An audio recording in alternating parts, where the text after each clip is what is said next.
Et bien bonjour à tous chers amis de la mémoire, j'espère que vous allez bien. Aujourd'hui nous allons parler des couleurs.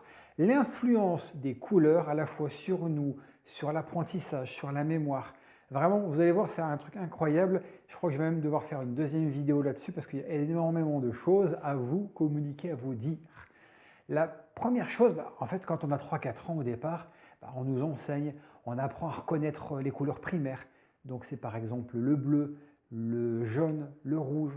Dans un deuxième temps, à partir de l'âge de 5 ans, on nous demande d'apprendre les couleurs secondaires et d'autres couleurs comme le violet, l'orange, le vert, etc., brun, noir, gris, etc.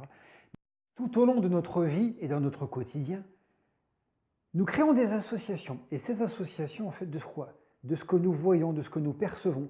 Cela peut être un objet, une forme, cela peut être un lieu, un environnement, ou également peut-être une émotion vécue, quelque chose qu'on pourrait ressentir au plus profond de nous, et surtout de façon consciente ou inconsciente. Et ces réactions peuvent provoquer en nous, à travers ces couleurs, ces réactions physiques. Cela peut être une montée hormonale, un pouls qui montre également davantage. Ça peut être également des réactions musculaires, également conscientes et inconscientes, comme ça peut être du point de vue psychologique. Une stimulation, par exemple, je sais qu'il y a certains restaurants à travers certaines couleurs, c'est pour nous inciter à générer en nous de façon inconsciente l'envie de boire quelque chose ou l'envie de manger quelque chose. On pourra en parler, vous verrez au cours d'une prochaine vidéo, sur la propriété de certaines couleurs du domaine commercial et tout ce qui est signe cognitif. Il y a énormément de choses à dire. Et également, du point de vue émotionnel, elles peuvent être positives comme négatives.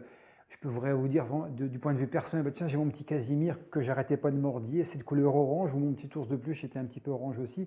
C'est une couleur auquel elle me réconforte, elle m'apporte peut-être une belle énergie, même si je n'en ai pas spécialement au quotidien près de moi. Ou le rouge, ça peut être le rouge sang si on a été hospitalisé, ou on a saigné du nez beaucoup, ou ça peut être la maîtresse, Madame Castric, elle porte bien son nom. Tiens, Jean-Yves Ducron, tiens, t'as des mauvaises notes, tiens. Et le rouge peut être aussi marquant, ça peut être n'importe quoi. Vous également peut-être, vous avez une couleur positive ou négative à travers une émotion que vous avez vécue. Les couleurs améliorent l'attention, la mémoire, notre pouvoir décisionnel. Ces couleurs améliorent l'apprentissage selon certaines études de 55 à 78%. Leur avantage réveille certains sentiments et oriente notre raisonnement. Il faut savoir également que les couleurs, elles augmentent, elles ont un avantage important parce qu'elles améliorent notre compréhension de 73%. Et ces couleurs, automatiquement, qu'est-ce qu'elles ont? Elles ont un rôle, elles stimulent notre mémoire visuelle qui a comme but? De nous permettre de mieux nous organiser et de pouvoir mieux mémoriser les choses que nous devons retenir et apprendre. Cela marche aussi par utiliser des surligneurs de couleurs qui vont vous permettre de retenir une information la plus importante, que ce soit pour un cours, pour une note de travail ou pour une présentation. Et aussi très important, créez-vous votre propre encodage. C'est-à-dire par exemple le grand titre, vous pouvez le mettre dans une certaine couleur, le sous-titre une autre, le grand A, le petit a. Donc n'hésitez pas à toujours avoir cet état d'esprit-là. Et par contre, très important, soyez focus sur cette façon de faire. Quand vous l'avez mise en place, ne la changez pas. Comme ça, automatiquement, vous préparez votre cerveau et automatiquement, quand vous allez relire un cours, vous allez tout de suite mémoriser les points les plus importants et retenir les informations d'une façon hiérarchisée à travers les codes couleurs que vous allez mettre en place. Ça permet aussi un gain de temps considérable parce qu'automatiquement, vous avez une vue d'ensemble.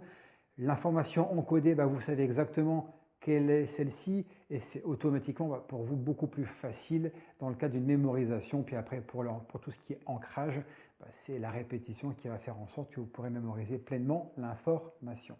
Donc, retenez que c'est un gain de temps pour vous. Une fois que cette mise en place est faite, c'est génial. Ça vous permettra automatiquement de gagner du temps, visuellement de pouvoir retenir les informations plus facilement, de les encoder et de les mémoriser dans votre mémoire à long terme. Pensez également à utiliser des typographies différentes en fonction des lettres capitales d'imprimerie ou bien par rapport si vous êtes par exemple sur Word, vous les mettez en italique, en gras, etc. Donc ça c'est très important de pouvoir mettre ça en place, mais je pense que beaucoup de personnes le savent. Par contre, quelque chose qui peut être très intéressant en aide avec les couleurs, c'est tout ce qui est picto, c'est tout ce qui est aussi symbole. Par exemple, le signe attention ou bien la petite ampoule attention, ça il faut que je retienne aussi. Donc, mettez un peu de couleur, mettez des symboles, mettez des petits pictos, un peu comme le sketchnoting. Et tout ça mis bout à bout vont vous permettre, grâce à ces couleurs, de pouvoir mémoriser les choses les plus importantes. Donc une fois que ça s'est mis en place, le moins d'efforts sera à réaliser parce qu'automatiquement votre cerveau sera mécaniquement programmé pour réviser ou pour une note de travail. Donc ça marche dans les deux sens, à la fois du point de vue scolaire et du point de vue professionnel. Voilà, la prochaine vidéo, vous allez voir, c'est vachement intéressant, c'est sur les couleurs également, mais du point de vue de tout, pourquoi le logo de Facebook il est bleu, pourquoi le tableau il est vert, pourquoi quand on rentre dans une pièce on sent bien les choses ou mal les choses, ou pourquoi par exemple, quelle est notre couleur de prédominance? C'est le rouge, le vert, le jaune, le brun, le gris, le vert, le violet, tout ce que vous voulez. On est des rainbows arc-en-ciel. J'espère que vous allez me suivre pour la prochaine vidéo, ça va être super sympa. Merci beaucoup de votre attention. Mettez un petit pouce si ça vous a plu. Si vous avez le moindre commentaire, allez-y, nourrissez-moi, questionnez-moi. C'est avec grand plaisir que je pourrai vous répondre. À très vite pour de prochaines aventures, chers amis de la mémoire, de la mémorisation. À bientôt, salut! I shouted at the mountains, watch me